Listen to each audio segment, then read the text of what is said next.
It is common knowledge in DeFi that blockchains naturally don't communicate because each chain has its own rules, its own community, and its own vision, often resulting into a fragmented universe.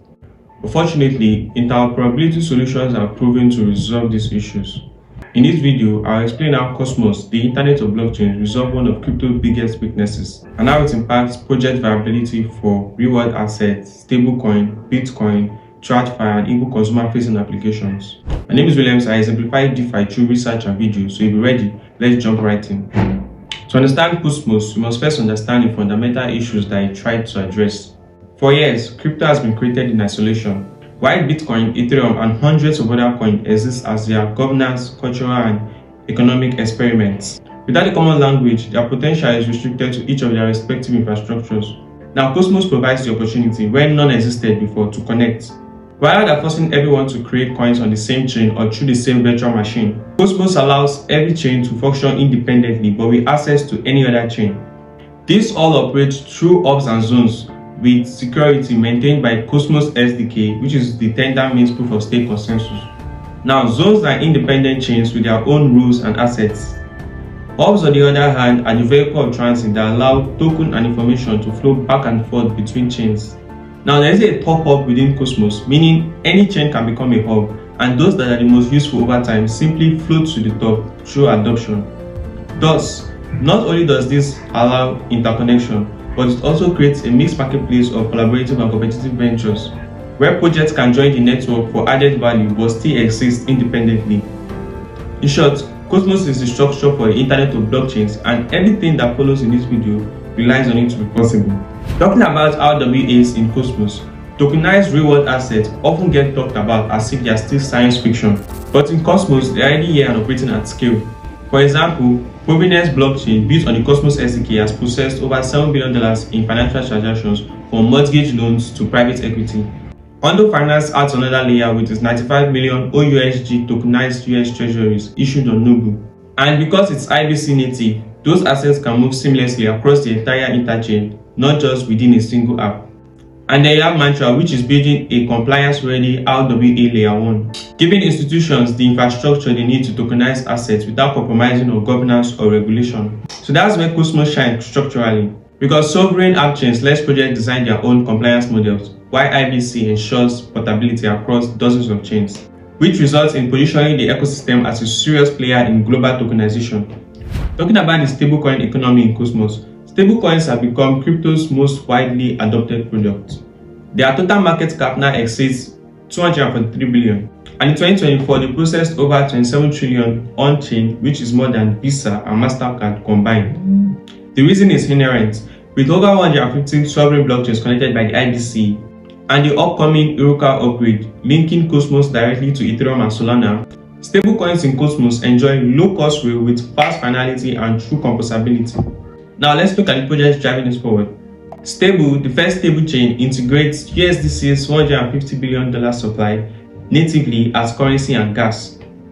Noble has already issued 425 million in USDC directly through Circle while adding EURE, USDY, and USYC. Shade's protocol SIG, backed by commodities and currencies, brings privacy-preserving payments. And Prism introduces yield-bearing stablecoins like SUSD into Cosmos DeFi, paying around 4.5% APY from tokenized treasuries. All of this is not just about stablecoins moving between chains. Cosmos is reimagining them, adding privacy, yield, and native issuance into the very core of the interchain economy. Moving on to BTCFi, Bitcoin is crypto's largest asset, but using it in DeFi has always been clunky. Cosmos tackles this on two fronts, with liquidity and security. On the liquidity side, Osmosis has already processed 39 billion in trades. Its Bitmosis initiative creates Alloy BTC, which is a unified asset made from multiple BTC variants like Nomic and Omnity. With governance set limits and circuit breakers, it ensures resilience while delivering ultra-low trading costs, like BTC/USDC pair swaps at just 0.03% fees and free limit orders. Even by early 2025, Osmosis itself was already accumulating BTC, targeting 250k monthly buys for its own treasury. On the security side, Babylon Genesis enables native trustless BTC staking. meaning you can stake directly from your wallet, keep full custody, and onboard anytime. Proof of stake chains in turn borrow Bitcoin's trillion dollar security. Add in Cosmos WASM, EVM compatibility, and IBC callbacks, and suddenly Bitcoin can be staked, turned into a liquid staking token, and redeployed across Cosmos DeFi. Together, osmosis transforms Bitcoin into usable liquidity, while Babylon makes it programmable security, and that's finally Bitcoin working in DeFi the Cosmos way. Now, talking about how Cosmos bridges TradFi with blockchain is interesting because DeFi has a reputation for volatility and risky yields. But Cosmos is proving that it can host financial products that are both stable and institution grade. And Ondo Finance is a clear example. Through Noble, it has brought two powerful products on-chain. The first is USDY, a yield-bearing stablecoin backed one-on-one by treasuries, paying 4 to 5% APY.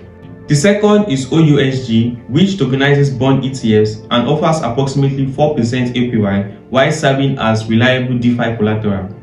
Together, they already represent over 1 billion in RWA under management. And because they are issued natively in Cosmos, they are IBC compatible, meaning they are usable across lending markets, DAO treasuries, and LP positions.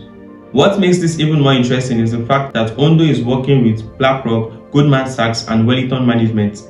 So they are not just tokenizing treasuries, they are laying the foundation for stock, ETFs, and even equities like Visa and Tesla to flow into DeFi. In this way, Cosmos becomes the gateway for institutional grade assets, bridging the predictability of TradFi with the composability of blockchains. Now moving on to my favorite part, which is the consumer-facing applications in Cosmos. One misconception here is that Cosmos is often viewed as an ecosystem for developers and DeFi-powered users. But that overlooks the wave of consumer-facing applications that are already here. Finance is still strong, obviously, but beyond finance, Cosmos is building apps for gaming, social, and privacy. Cross-chain gaming platforms like Asset Mantle allow NFTs and in-game items move freely across blockchains. Juno, with over 2,000 DAOs and 50 plus dApps, is home to low-cost community-owned contracts spanning games, governance, and experiments in digital culture. And Agori brings accessibility, letting millions of JavaScript developers build consumer-facing platforms. By the way, I'm more interested in privacy consumer applications, which I believe to be Cosmos' strongest card. Secret Network enables encrypted contracts and private NFTs. And Cosmos DVPN, built on Sentinel, already serves 80,000 monthly users, with a censorship-resistant VPN marketplace powered by Atom. Undoubtedly, this shows that Cosmos is no longer just a developer's playground. It's maturing into an app store for the decentralized internet, with tools for finance, entertainment, communication, and privacy that everyday users can adopt today. Individually, each of these stories is impressive, but together they paint a larger picture of what Cosmos is becoming. At the outset, Cosmos set out to be the internet of blockchains, but today it's evolving into the backbone of an interoperable and sovereign financial system. By connecting assets, apps, and institutions, it is clearly shaping the market of tomorrow. If you want to understand where crypto is heading next, watch Cosmos closely. Thanks for watching, and I'll see you in the next video.